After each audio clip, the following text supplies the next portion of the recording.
We're going to literally, I'm not making this, we're going to do Shakespeare, SpaceX, and then like the Vatican on AI, like all like interrupted with host planets. You're welcome. No, there'll be parts of this that are like too much and you sort of get lost and found, and you may have to come back and go to parts. And then I'm going to jump around and throw in some music. I used to use hosts, and I'll play it here in a minute, Mars, which sounds like every Meet the Press open. Dun, dun, dun, dun, dun, dun, dun. We begin tonight in Iraq, where we have dropped a bomb on Saddam Hussein's mother's house, you know, that kind of thing. But we're going to jump through this thing, and it sounds like Star Wars, of course. So, like, because we're going to this, see this thing right here? So this thing is sort of the inspiration for this madness. So I'm reading about SpaceX, and I'm laying on the couch there, and I look up at that, and I go, my God, he's like building the space mind, the star mind. Ambitious. So there you go. No, but if you look at the picture of the 10,000 satellites around the Earth, it looks just like that thing. By the way, you can buy that from IKEA for $75. It's not a bad idea to buy it and stare at it and go, my God, what is Elon Musk really going to do? It's the most ambitious engineering project in human history. It's significantly bigger than the Manhattan Project. And the reason I say that is we're going to the moon. Because and this is where I'm going to jump into this weird Shakespeare thing, but you're just going to have to survive it. He's trying to turn the earth into a mind and vice versa. And it looks to be technologically and financially possible. This is a good part. It's scary. So on Friday, I did a piece and I explained that for people over 60, they have half of their assets in the stock market. And half of that is in 10 companies, and all of it is based on AI. And because of this, and Musk and SpaceX, and what I'm about to describe to you, everything we've been talking about AI may have just changed. Okay, now I posted last night, I think it is, a brilliant young man who wrote a piece that says that AI just changed. 2 Fridays ago, the U.S. government unplugged, stopped, cease and desist the rollout of Anthropic's newest piece. At first, they said you can't give it to any foreign nationals. Then Anthropic's like, well, there's foreign nationals all over the United States, so they just have to shut the whole thing down. This Friday, Linda,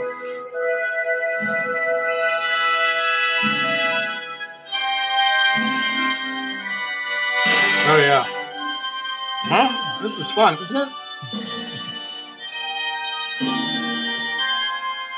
They did the same thing to OpenAI. Remember, the Trump regime is all about 22 trillion. Unbelievable.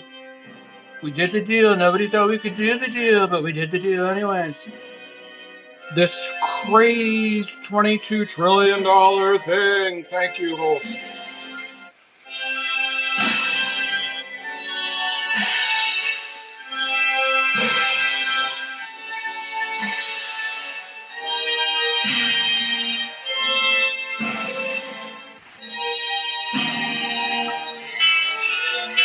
All right, cool. Ringing the bell. So now they have this problem that they're rolling out the AI, which was going to take over the earth and the technological republic, and we don't need a democracy anymore because we have AI. And we're going to go to war. You've heard all this from me for 2 years. We're going to go to war with Russia and China and Iran and all these. It's all being run by AI, people. You understand? The United States of America is run by AI.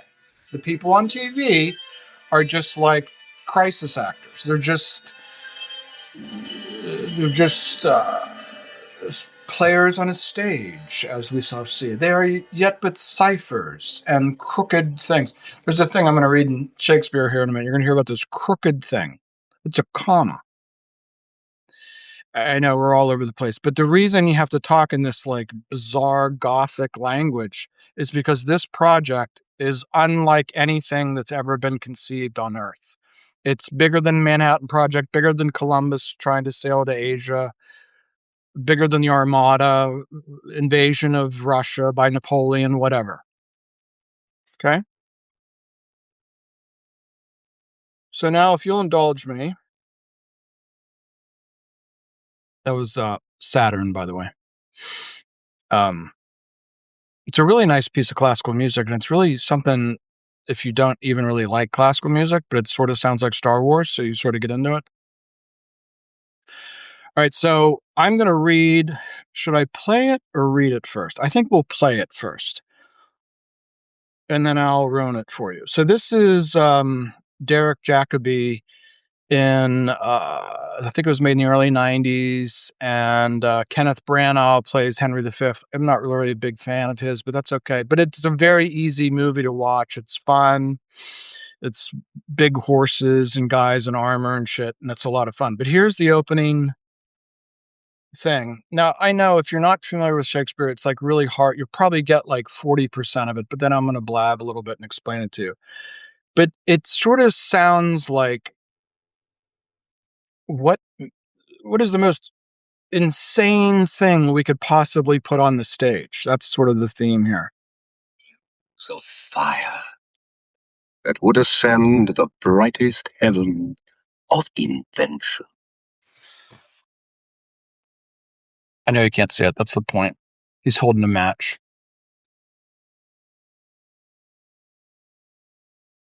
I think you can hear it okay now.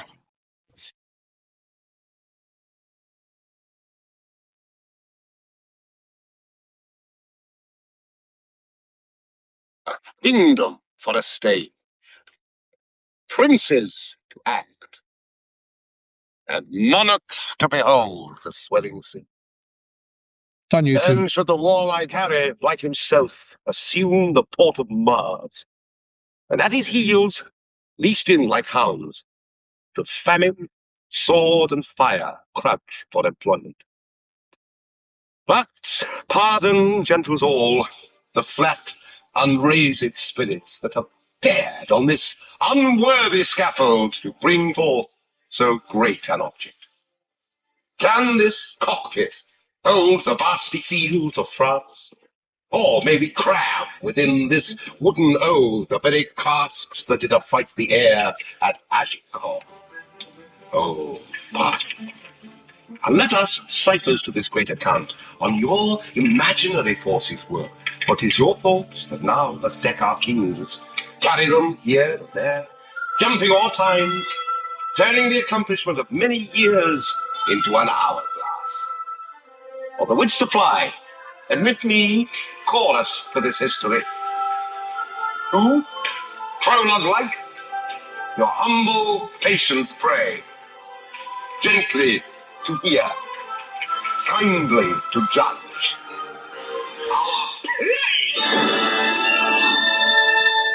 It's fun. So I kept staring at this thing. It's made out of wood, and I was like, it's like the wooden O or something. You're supposed to laugh. Understand what they're making here. Yeah, they're building satellites, and they're going to put out their wings and get the sun, and the data is going to move around, and there's no heat problem in space because it'll just dissipate into space. I think space is like what, 300 degrees below zero or something like that. And the tech is probably there for all of this. And they're making like a mind. They're making like a mind in space that will transact like all human thought and data and language and everything. And nothing even comes close to what's already up there. We have SpaceX has 10,000 satellites. and it's going up all the time, right? And I've followed it, and I'm very skeptical. I just think he's a weird guy. I just think he's bizarre, like putting 1 million people on Mars. Like, that's just silly. But because this is finance, I do have to say this. There is no way to value that thing. What's the value of the internet? Not the companies that work on the internet. What's like the value of the whole shebang? Like all the companies, Alibaba, the internet, which DARPA made, and Amazon and everything that runs through, you can't value it. You can't like sit down with a piece of paper and like, well, projected earnings, you can't value this thing. So sort of like this is like a rebuttal to myself. Like I did the thing on Friday and I'm like, how does the stock market even work anymore? This is my point. I don't know. I don't think anybody does. This thing is now on the stock market. Will it work? I don't know.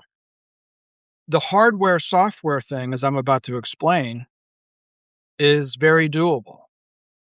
It might be, and this is, I know you're like, what is he going to do with this Shakespeare shit? Then he's going to talk about the Pope. Oh my God, what is he doing?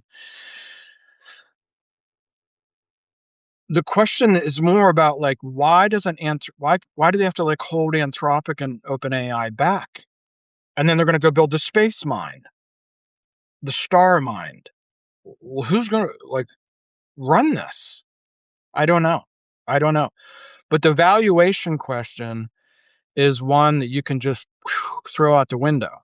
Now you can value NVIDIA making chips, Microsoft pumping out software, even Apple selling all the products. Let's talk about Apple for a second.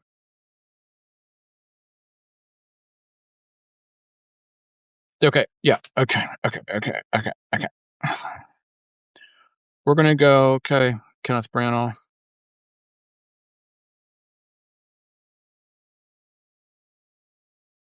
Just remember that. So I'm doing this with Apple products, right? On the flip side of this phone, there's an apple with a bite taken out of it. What is that a symbol of?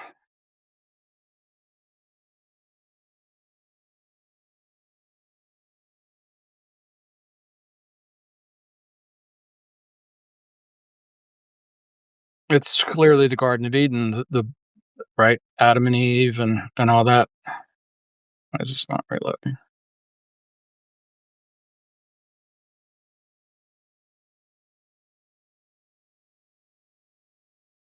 All right, unless the Folger Shakespeare Library indulges me here, folks, we're not going to hear the prologue.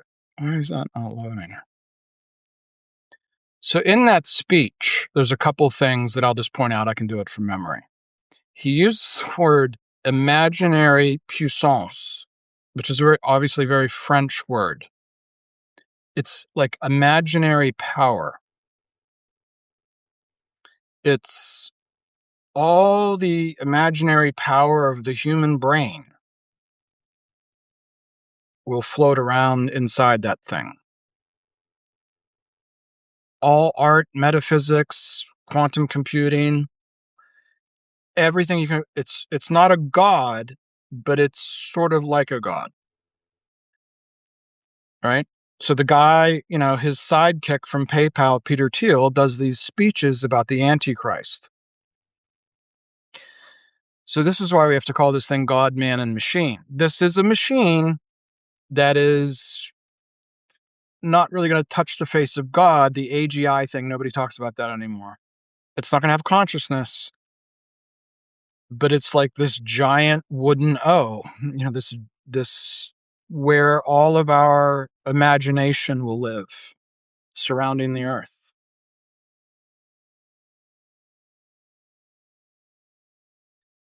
Let's do Let's do a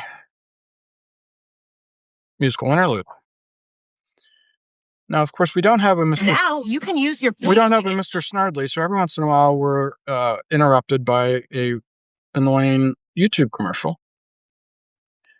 But this is Mars, which fits the Henry V theme, war and so forth. Yep. Sounds like Meet the Press, doesn't it? When I used to do these Sunday things, I would put a tie on and put this on and go on at noon.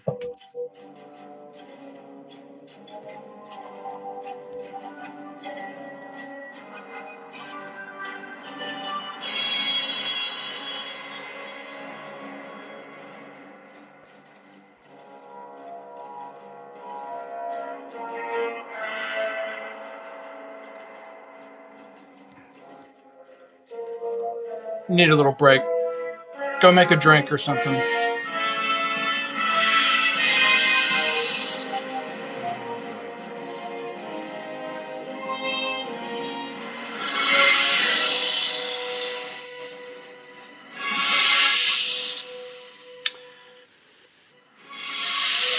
So,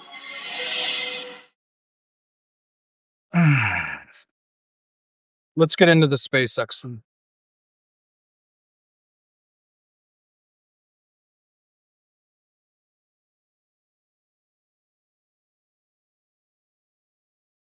So I went into Manus and asked it to pull all this together because I wanted it to find all the little tidbits, details of these transactions that SpaceX has made that I sort of have read before, but hadn't pulled them all together.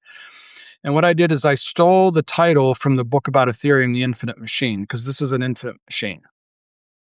This is the machine that's almost like a god. And Ethereum is different from this thing. And whenever I started to do this Bruno stuff, I had two people in my mind, two philosophers. It was Elon Musk and it was Vitalik Buterin. And I would frequently go back and forth. Vitalik to me is very interesting because he's very much like a philosopher. He's hard to read. He has weird ideas that you don't really understand till 2 or 3 years later. He seems to be out front of everybody else's thinking, and he's not building a machine. What Ethereum is doing that I think is very, very interesting in the whole AI, blockchain, alternative finance community is reestablishing a connection between people. It's not a machine at all, but that's what makes it infinite. This thing is a machine. This thing will connect everybody around the world, whether it's on Microsoft software or Grok or DeepSeek, doesn't really matter because we control the internet and the internet is now going into space. Okay, so it's sort of fun to play with AI because it is a machine. It's like you go up and you put your quarter in and you pull the handle and you're not sure if you're going to get 3 cherries or whatever you're going to get. And sometimes it just spits out stuff that's just sort of annoying and sort of a mishmash of things that didn't really work out. And other times it just comes up 3 sevens. So I'll read. I'm going to put it up for subscribers. I'm going to read to you the first couple paragraphs because it almost reads like a prologue, right? The history of technological revolutions is often told through the lens of software eating the world. See? But in the summer of 26, the world witnessed a different kind of consumption, the physical infrastructure of orbit absorbing the frontier of artificial intelligence. I could almost break into a Dare Jacoby voice, right? The catalyst was a series of events that fundamentally altered the trajectory of human ambition, culminating in a single breathtaking week in June, the Battle of Agincourt. It was the week SpaceX went public in the largest IPO in history, raising $86 billion with a valuation of $1.77 trillion. It was the week Elon Musk confirmed the existence of StarMind, a planned orbital AI data center mega constellation. And perhaps most surprisingly to those who viewed SpaceX merely as a rocket company, it was the week SpaceX acquired AnySphere, the maker of AI coding assistant Cursor, in an all-stock transaction valued at $60 billion, and that is his Agincourt. Okay, this is a battle that's impossible to win that he won. Takes up. By the way, if you put in the Middle Ages, if you put England and France together, you've like almost conquered the known world. Like the two of them together is like a $1.77 trillion valuation. You get the joke? This is a story of how a company built to colonize Mars became an ultimate infrastructure provider for the AI era. It is a story of Starlink's explosive growth, the immense pressure on the Starship program, the audacious vision of Starmine, and the strategic masterstroke of the Cursor acquisition. This is the story of the infinite machine. For decades, the narrative of space exploration was one of government-funded science projects and slow, methodical process. SpaceX shattered the paradigm with the Falcon 9. The second was Starlink, a low Earth orbital broadband constellation. The third act, however, was something entirely different. It was the realization that the constraints of Earth, gravity, atmosphere, and energy, were limiting the potential of human intelligence. It's like, for a muse of fire. It's like this just crazed infinite vision. As artificial intelligence models grew exponentially in size and capability, their hunger for compute and energy grew with them. Terrestrial data centers were running into physical limits. Power grids were straining. Water for cooling was becoming scarce. The solution SpaceX realized was to build bigger data centers on Earth, not to build them on Earth, but to move the computation to where the energy was limitless and the cooling was free space. The vision required a convergence of technologies that has never before existed under one roof. It required the world's most powerful rocket, Starship, a global optical communication network, Starlink, orbital data centers, Starmind, and the frontier AI models and coding tools to harness that compute. XAI, which was Grok, which was Twitter's move into the AI world, and now it's linked with Cursor. The Cursor thing is the thing that you should go like this. I'll just blurt this out. I'm not really sure that OpenAI and Anthropic I would say this morning at 12:23 Pacific, they may not be legitimate enterprises anymore financially, because they're going to be so outclassed with what's being built here. Could be wrong about that. That's fine. I think OpenAI is done. I really do. I thought it was done a year and a half ago. I put that on Substack, and Super Intelligent AI 2 minutes later said, yep. So remember, there's $1.8 trillion in questionable debt holding this whole earthly thing together, primarily through OpenAI and Anthropic. And then the swirlogram of NVIDIA and Microsoft, everybody's putting $100 billion in everybody else's back pocket. And Elon's going off to space. And because he went public, as you'll see, he invaded France. He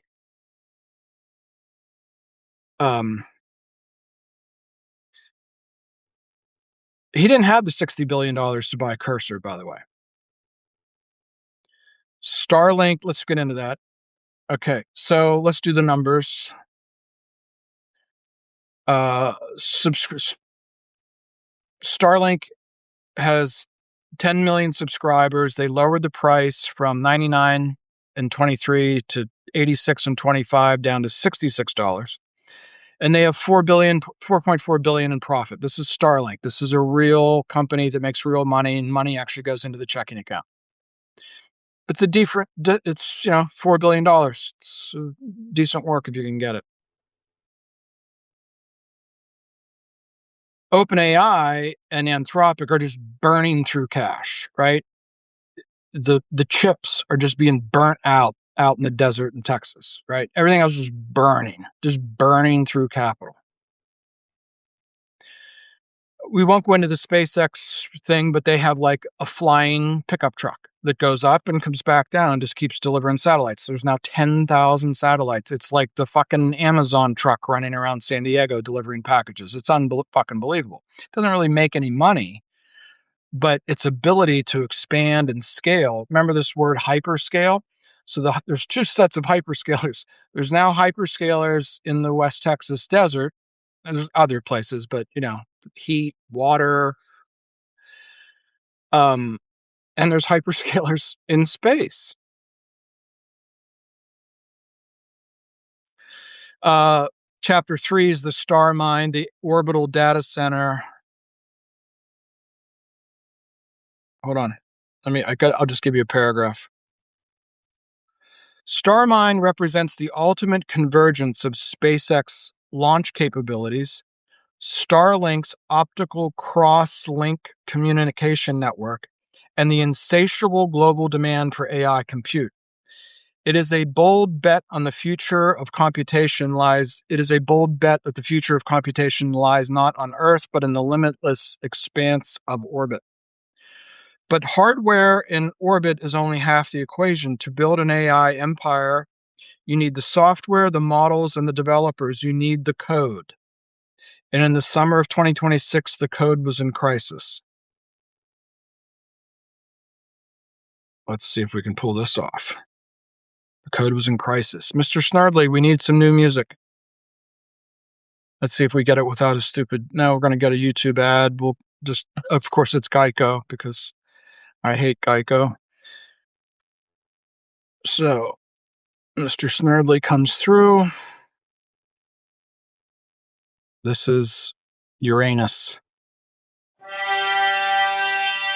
Yeah. We're getting it done today.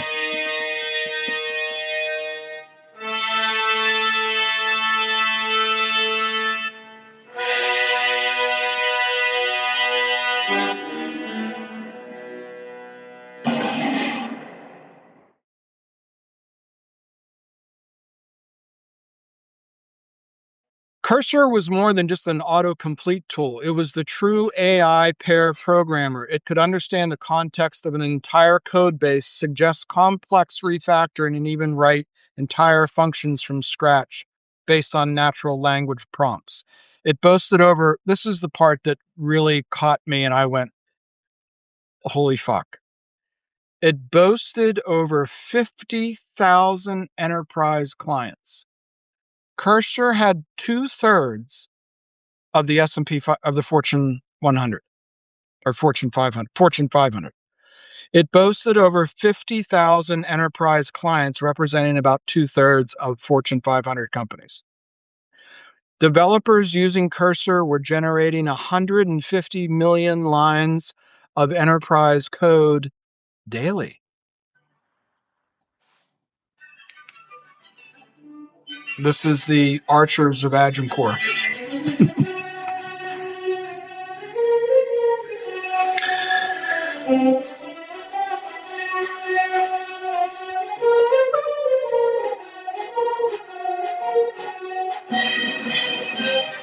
Hold on. Despite its massive revenue growth, Cursor's competitive position was fragile. Anthropic, realizing the value of the coding market, launched its own coding tool called Claude Code, offering it at a lower price point than Cursor. Okay, next chapter. Now, SpaceX was undergoing its own internal transformation. It had absorbed XAI, which was the early AI attempt by Twitter, also known as X. And they merged that into SpaceX before it went public for $250 billion. That's just sort of a made-up number. But remember, we're working with imaginary puissance. We're working with imaginary power here, people. There's no real earnings, capital, gold standard, anything like that. Throw all that out the window. This is the infinite machine. This is a different thing. And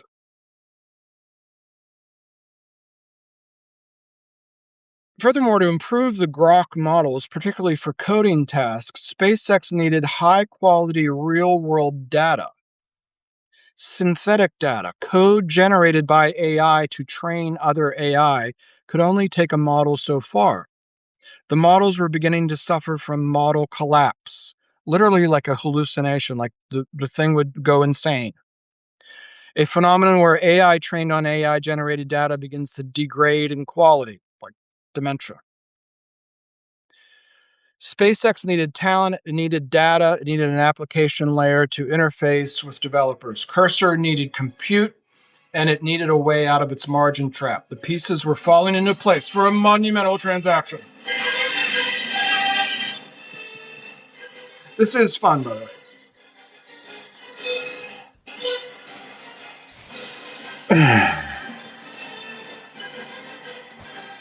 Okay. A quick digression. There's another player in this game, of course, China. China, it was announced by Microsoft 2 or 3 weeks ago that Microsoft really, I think because seeing of the basic demise of OpenAI, is going to say, for the reasons I just gave you about all this compute, I didn't read the part, but I'll throw it in here right now. Cursor came up against a wall of expense because it was leasing compute from Anthropic and the hyperscalers. So when Henry V captured France, Cursor didn't have to pay them anymore. And Musk has this thing called Colossus, which he can give to Cursor for free. And Cursor brings along 50,000 businesses. Now let's go back to China. Why is China kicking our ass? Because President Panda Face, President Z, I think he looks like a panda. He always has that little smile on his face. They just created DeepSeek and they said every fucking business in China has to run on it. And then because they have a sense of humor, they dropped that the day after Christmas. That's how they trained their AI. Remember, Trump came out and his cartel of clowns. We're not selling with the best chips. Nobody has chips like us. China's ripping us off. They're not getting our chips. So they said, fuck you. We don't need your chips. They went back. They flew Jensen Huang to China and said, would you please buy our NVIDIA chips? They said, get fucked. They made their engineers work on the energy problem. And they made all their businesses and 1.5 billion people train the AI. And think of it, the largest software company in the world 10 days ago had to come out and say, I don't think we can even work with American AI. Then 2 Fridays ago, and this Friday, the US government had to say, we can't let loose I'm sorry to keep launching all this Shakespeare at you, but we can't let loose the hounds of war. We can't let the AI just go because it's potentially dangerous to finance, intelligence, military, all of our stuff because we want to take over the world. This is why I don't really have a conclusion for you today, people, but I can set the whole thing up, right? Like I'm like the chorus. I'm not really in the play, but I'm telling you what's happening on the play or what's about to happen. The NASDAQ, no fucking idea what's going to happen to the NASDAQ. $40 trillion, all based on OpenAI and Anthropic, and the US government won't even let them drop their album.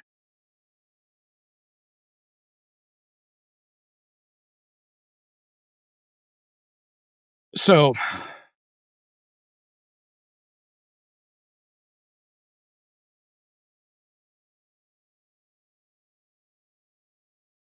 shake up every meal with Hidden Valley. No, we don't need Hidden Valley Ranch right now. That wasn't the vibe we were looking for there, YouTube. And we don't need Caplita either. What we need is Jupiter. So now we're going to go into the cursor thing. Exactly. It might be the IPO of SpaceX. Remember, you had three groups trying to go public all at the same time. You had SpaceX, Anthropic, and OpenAI, all trying to get 50, 60, $100 billion or something like that, which really in the great scheme of things isn't that big. Problem is there's only one of these three companies that has any numbers that make any sort of sense, and it's basically the Starlink cash flow. Okay? It's like a little cash cow. OpenAI has been trying to go public for 3 years. It has an asshole of a CEO, Sam Altman. He's been sued. He started OpenAI with Musk. They had a falling out. They were just in court with each other. Altman was fired. Where's the book? Right here. You got to go get this book for your kid. Make him read it because you're not going to. They had a falling out. They fired Altman because he's a liar. He's going to court with his sister for sexual abuse. He's a weirdo. Then they had to bring him back in because all the engineers were going to go to Microsoft, and then Microsoft said we don't want OpenAI. It's just a complete train wreck. Anthropic has this thing where it goes back and forth with the U.S. government. It doesn't Hegseth says they're not doing what they're told. We want to make a kill chain, an automatic killing machine. Okay, and Anthropic's like, nah, I'm not so sure about that. And then they go back and forth, and then they drop their new album, and the government says no. So the only one that launched was SpaceX. Isn't this fun? The $60 billion master stroke. Now, SpaceX doesn't have $60 billion in the checking account. Apple has $60 billion in the checking account. Google has 60, but they're a competitor, right? Google has Google Gemini, which is just the internet regurgitating on itself. That's easy. They made their own chips. Apple made their own chips for their own hardware. I've talked about that. So who has $60 billion laying around? The mutual fund companies, BlackRock and the usual suspects. Berkshire Hathaway has $400 billion in T-bills. They could liquidate those in 90 seconds. So where's Elon going to get his $60 billion? But hold on. This is sort of like you make an acquisition, like you ask the pretty girl to the prom, but you don't really want anybody else to know that you're asking her out because all of a sudden they're going to ask her out. The solution to both companies' problems were set in motion months before the public realized it. On April 21, 26, SpaceX secured an option agreement with Anysphere, that's the owner of Cursor, giving it the right to acquire the company for $60 billion, or walk away for an approximately $10 billion combined breakup and deferred services, $10 billion option. Like you walk up to a girl and say, I'll give you $10 billion if you just consider going to the prom with me, and you can think about it. If it doesn't work out, you get to keep the $10 billion, but you can't say yes to anybody else. This was a highly unusual arrangement. Option agreements are common in real estate, but rare in massive tech acquisitions. It suggested that SpaceX was confident in the strategic value of Cursor, but perhaps needed time to arrange the fucking financing. The genius of the deal, however, lay not just in the strategic fit, but in the financing mechanics. SpaceX was a private company, and $60 billion in a cash acquisition would have severely strained its balance sheet, especially given the massive capital requirements of Starship and Starlink programs. The solution was to go public. On June 12, 26, SpaceX debuted on the NASDAQ on the largest IPO in history. The company priced its IPO at $135 a share, raising $86.2 billion and achieving a valuation of $1.77 trillion. The IPO was a masterclass in financial engineering.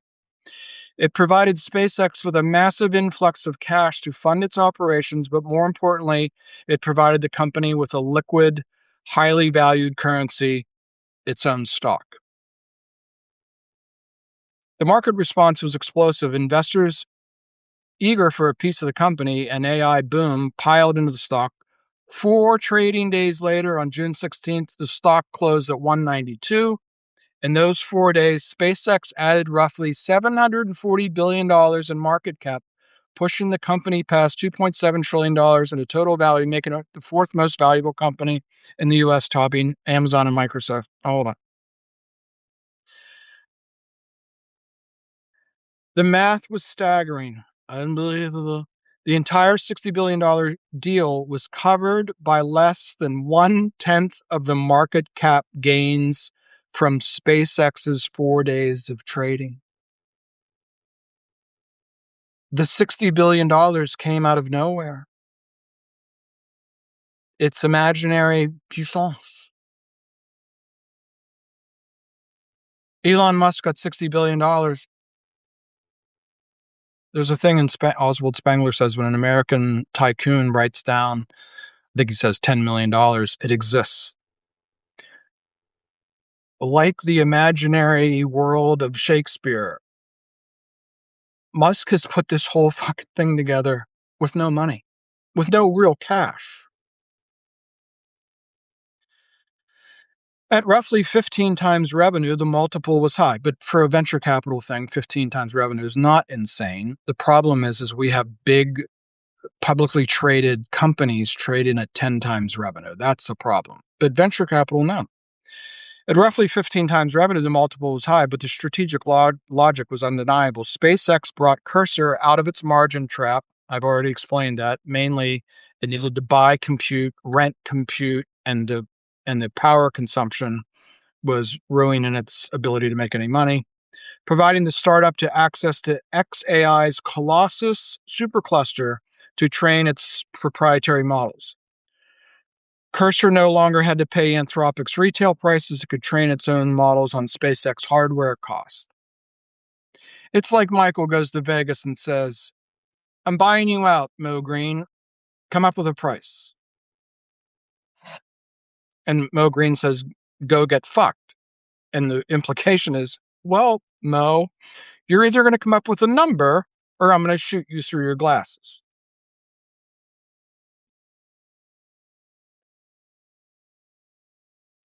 This 50,000 enterprise clients is the thing that I went, oh my God, this is like so brilliant.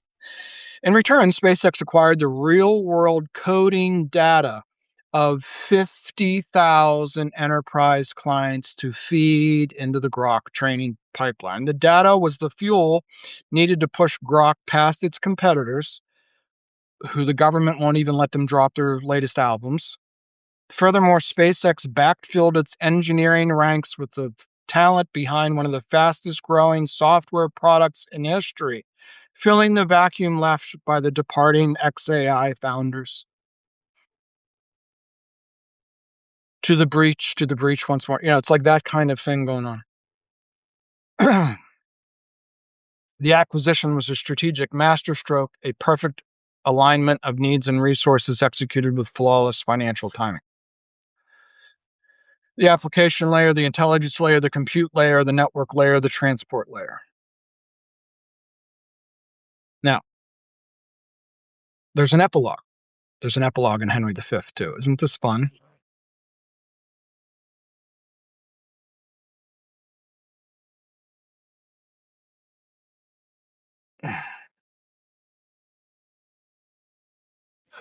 U.S. bank smartly checking its safe. Okay, we have to suffer a YouTube commercial for a few seconds. We have to suffer a T-Mobile commercial for a few seconds. And then we hit skip. And Mr. Snerdley puts on Neptune. Now, this is not an argument to run out and buy SpaceX or short the NASDAQ or anything. I think this is really not the point of this conversation. I think it's to just behold, a little bit of Harry in the night. There's a scene where he puts sort of hides who he is and he walks around the camp before the Battle of Agincourt and talks to all these people, and it's a little bit of Harry in the night. So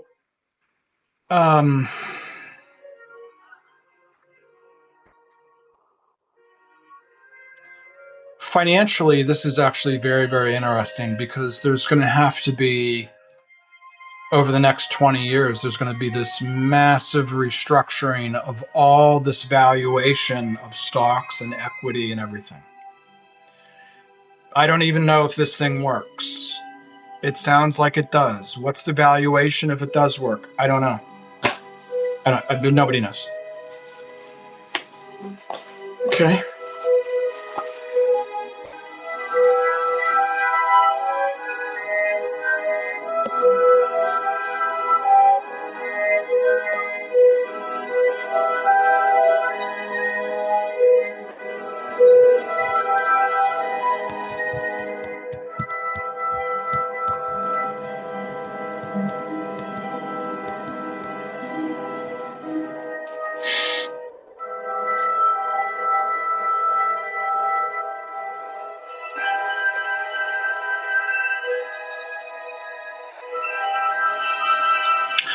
So the epilogue,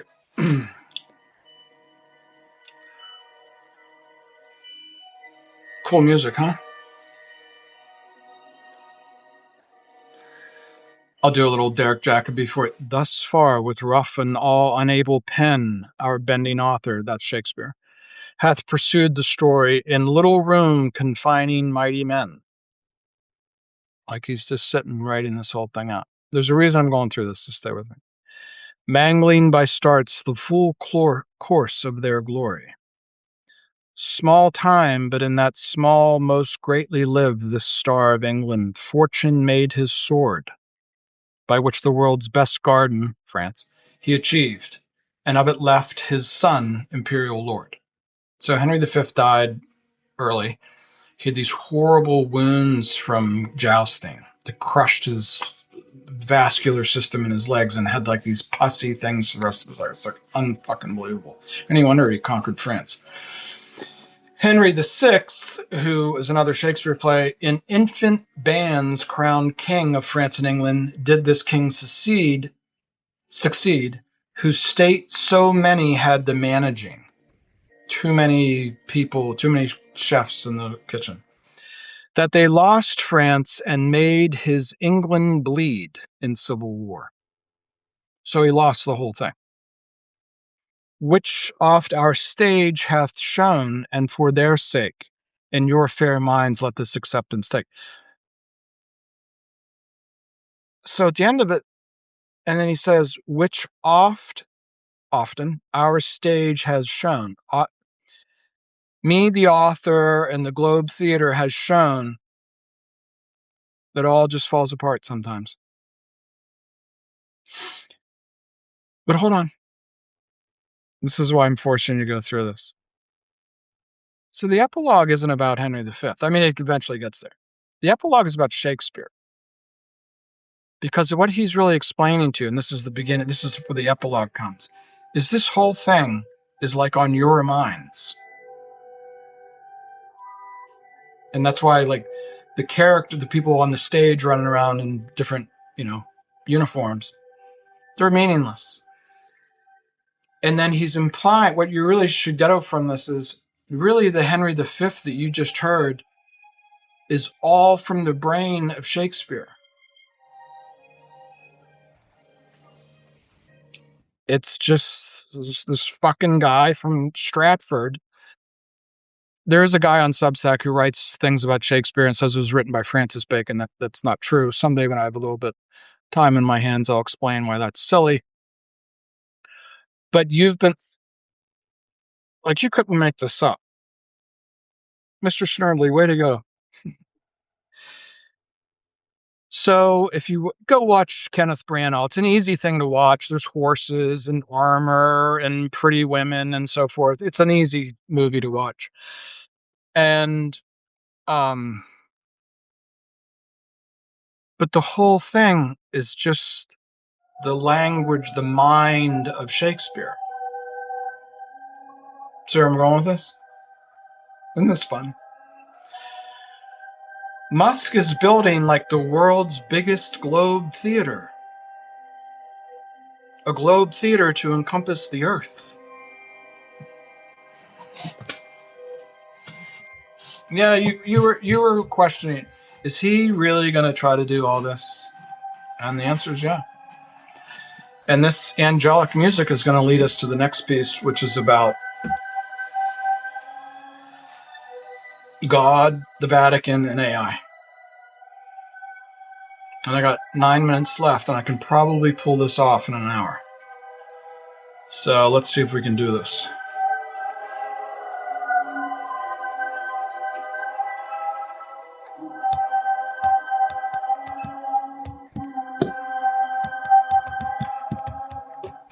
Now, while I'm pulling this up, just to sort of get you tweaked here a little bit, it was confirmed that the Iran war was run by Grok.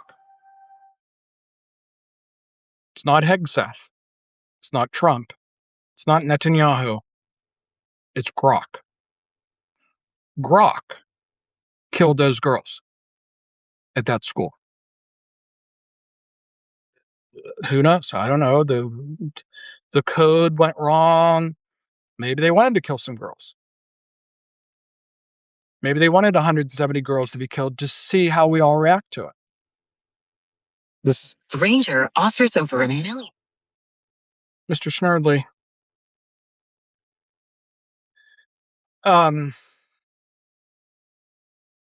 Did we do Jupiter yet? We're going to do Jupiter as like our lead into the Vatican thing. We may have already done it, but we'll do it again. Yeah, there you go.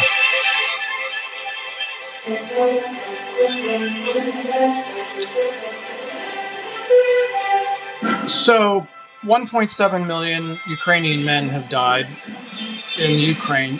The Ukraine war is being run by AI. Several 100,000 women and children have been killed in Gaza. That war is being run by Lavender, which is a Palantir project. And the Iran war was run by Grok. I think this is the problem for America's AI project.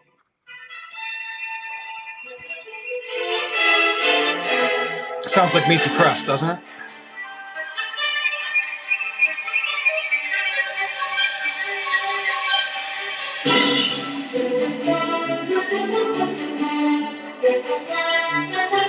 Good evening. We begin today in Tehran, where a stray missile hit a prep school for girls. The backhoes are digging the holes as we speak, and there's been no comment from Elon Musk. Yeah, that was a little bit of sarcasm.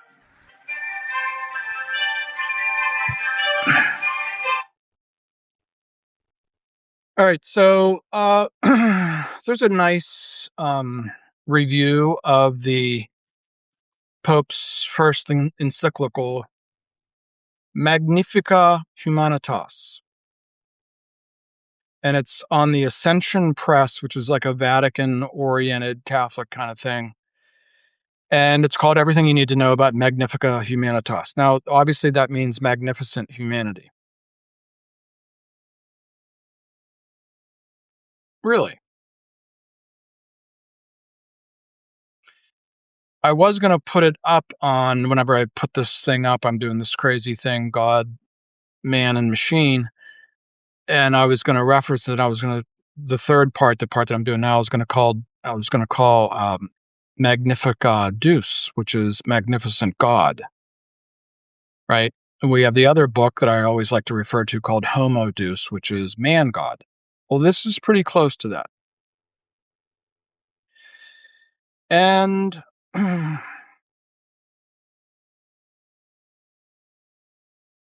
Magnifica Humanitas acknowledges familiar concerns about AI, including job insecurity, manipulation of information, privacy violations, ideological bias, autonomous weapons, and a futuristic vision of enhanced human being. But Pope Leo XIV identifies a deeper danger that human beings may begin to see themselves and others as projects, quote, to be optimized. Now, let me give you a little bit of history here, folks.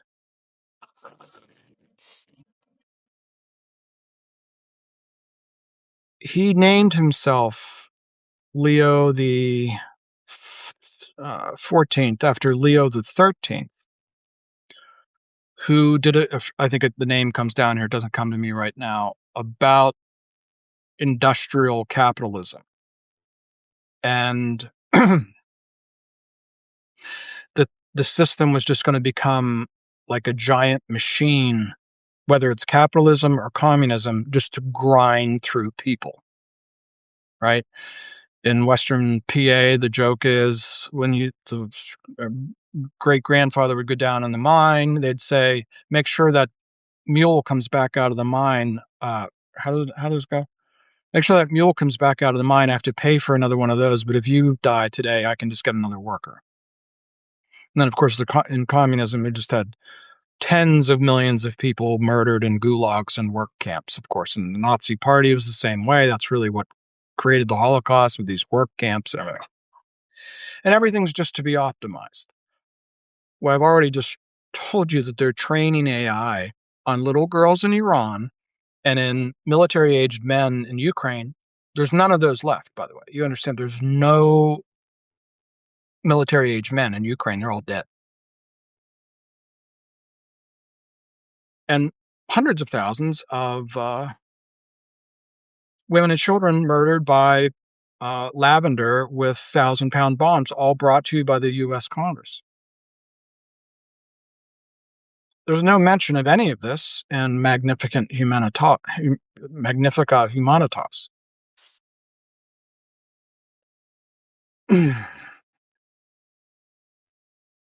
It points to the document's teaching that no machine can replace the God-given magnificence of the human person. We must love him. Now, this isn't a really great thing to do if you're like any sort of Catholic, is like to try to take on the Pope. But there's something missing here. I don't really know what it is. So they just opened Obama's thing in Chicago. It looks like some sort of Death Star thing, like land. It's like the ugliest building. Like, why we get such ugly buildings? That's like its own thing. And Bono was there. The Pearl Jam guy was there. Bruce Springsteen was there. Obama, of course, was there, and a couple other like fake lefty artist people. Any of them fly to Gaza?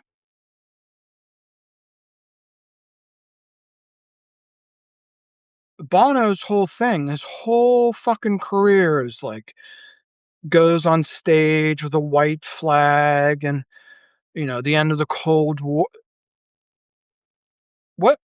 What is this? Why can nobody like call out the most savage mass casualty events in fucking human history just happening every day? Nobody does anything. It's Magnificat humanity. It's magnificent humanity.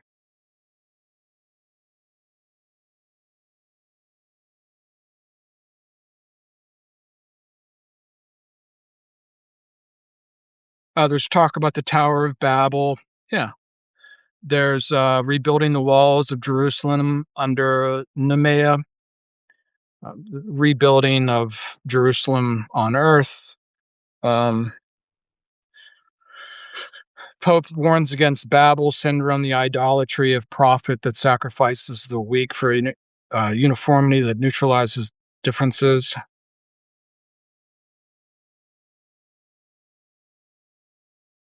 Does the encyclic address AI consciousness or sentience? Yes, the encyclical warns against equating artificial intelligence with human intelligence. The Holy Spirit has inscribed dignity in each of us, and no computational system, however sophisticated, can create a heart that gives itself, or a conscience that discerns good from evil. Conscience is like a really big thing in like Catholic theology, by the way. Human intelligence is embodied. It matures through experience, relationships, joys. AI can imitate language, behavior, analysis, and even empathy, but its outputs remain tied to data processing, statistical adaptation, and feedback. It does not possess a body, conscience, moral responsibility, or capacity for genuine human understanding. It's a machine. They're going to wrap the earth in a machine. What does it say about transhumanism and posthumanism are two philosophical currents related to the future of technology. For a brief definition, transhumanism advocates using technology to enhance the limits of the human condition. Posthumanism goes further, imagining that humanity itself may be surpassed. I mean, they talk like this all the time. All these people, Harari, Sam Altman, Elon Musk is like sort of back and forth on it. I remember he went on Joe Rogan, smoked a joint, and said AI is going to destroy the earth or something like that.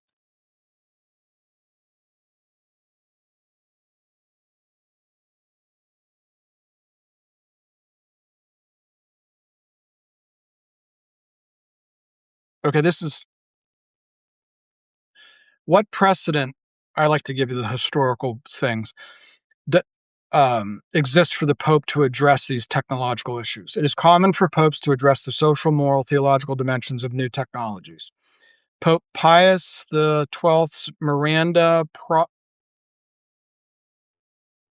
Porsus, 1957, addressed film, radio, and television. Pope St. John Paul II described the opportunities that came with the internet as a new form of proclaiming the gospel. Pope Benedict in Caritas in Verite 07, that technology is an expression of human freedom that must be governed by charity and truth. And Pope Francis addressed artificial intelligence with this thing.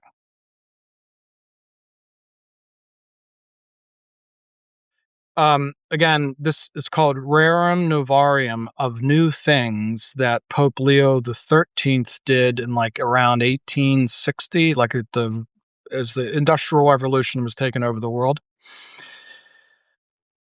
Just so you know, like if you want to understand what that's all about, your knowledge of like 20th century politics, like the Democratic Party was sort of the Catholic Union Party. That's pretty much like what the Pope argued. Like we shouldn't become like communism, we shouldn't become like fascism. We should have some sort of system where workers have certain rights and ability to organize themselves. And of course, since Reagan, we've destroyed all that. But let's all calm down.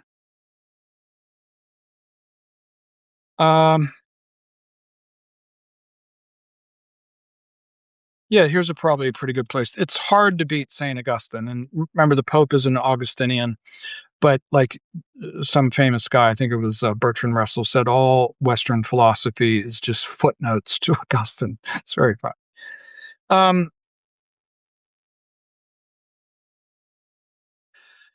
You have made us for yourself, O Lord, and our heart is restless until it rests in you. So here's my problem with this. Like, it's the Bono problem. Okay, you're worth $500 million or $1 billion or what it is because you and the Edge have gone around the globe singing these paeans to global peace and world love and everything. Is anybody going to call out any of this fucking violence? Of innocence?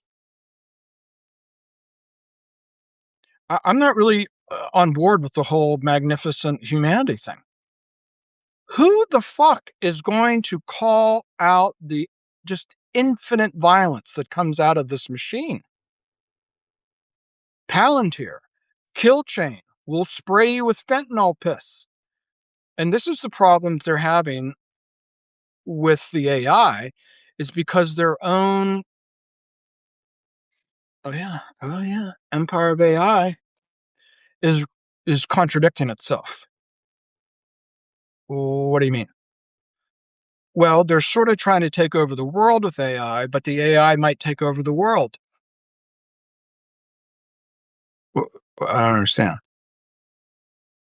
The AI in the Quran, it says the corruption, not corruption like vice and pornography and theft, and it speaks of it in a different way. There's things in the book of Revelation. I did a bunch of stuff on this like 2 years ago, that they'll become like this.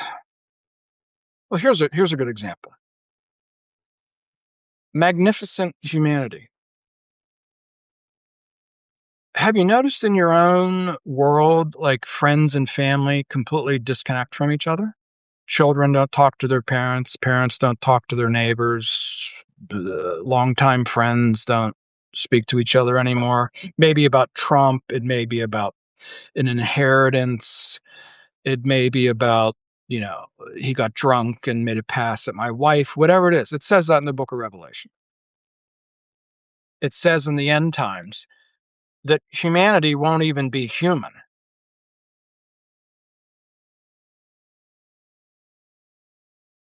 Uh,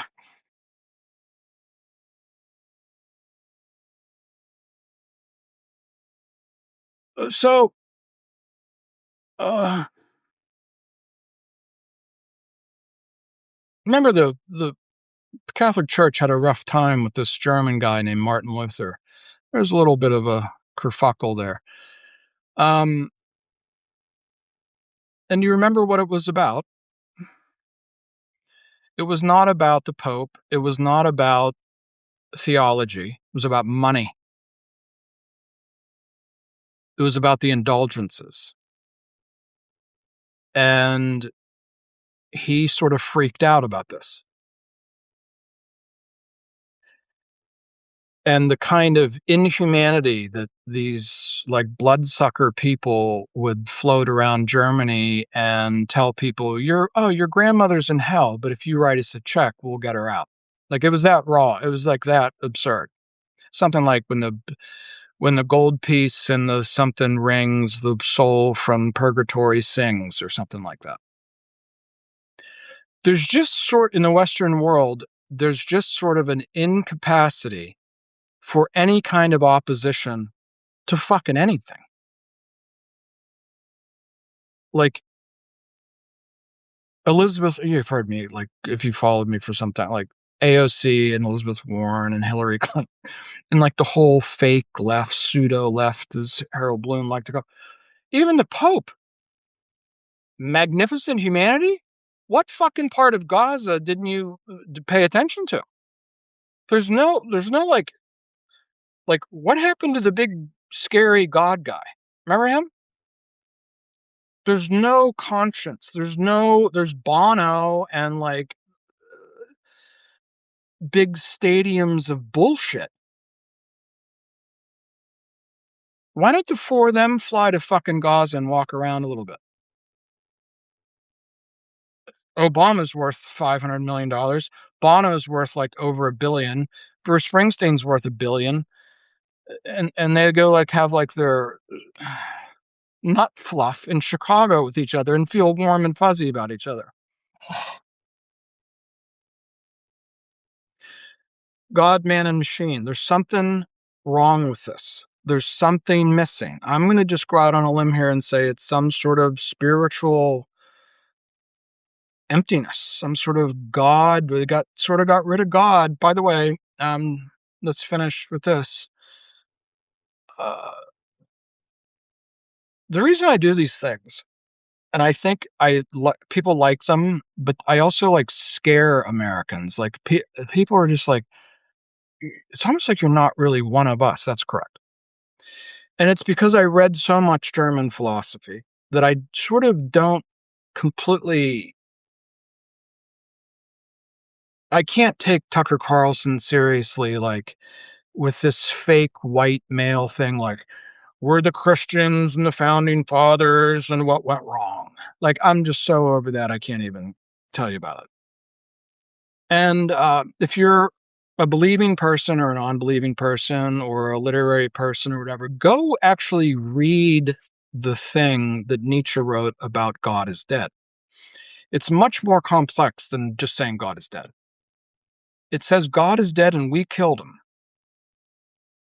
And it's like this Dostoevsky thing where like this guy runs into the marketplace with a lantern or something and says God is dead and we killed him. And now what are we going to do? And we've lost ourselves.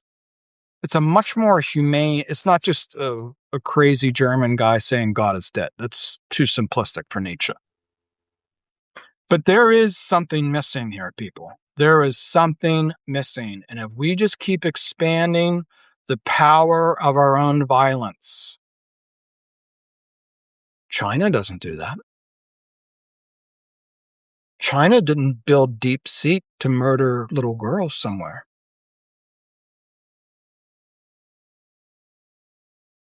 Why do they keep winning? Why is all their stuff better than ours?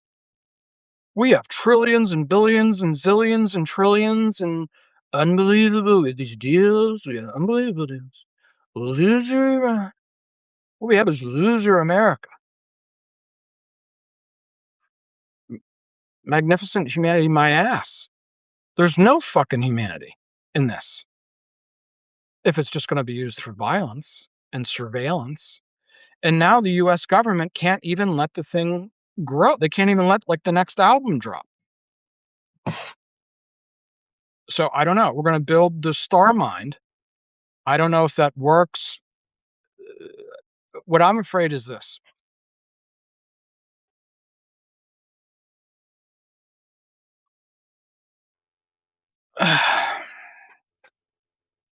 When Luther nailed which was a common practice, by the way, it's like the way you deliver a paper to your professor. You know, like I had to go put papers in mailboxes at Yale. So to nail something on a door was to make sure that when they walked in and out the door, they saw it. Oh, there's a paper from Brother Luther. And he did the famous 95 Theses, and it's the thing, it's sort of like the shot that heard around the world, and it broke up the Catholic Church. Here's my point to you. It broke up the Catholic Church at the absolute apotheosis of its power and wealth. Like, it's like almost impossible that this could happen at the time. I forget the exact year. But I think that's where we are. We're like, great, go build the star mine. The question is like, is it going to end up like Henry V and we lose France and England bleeds?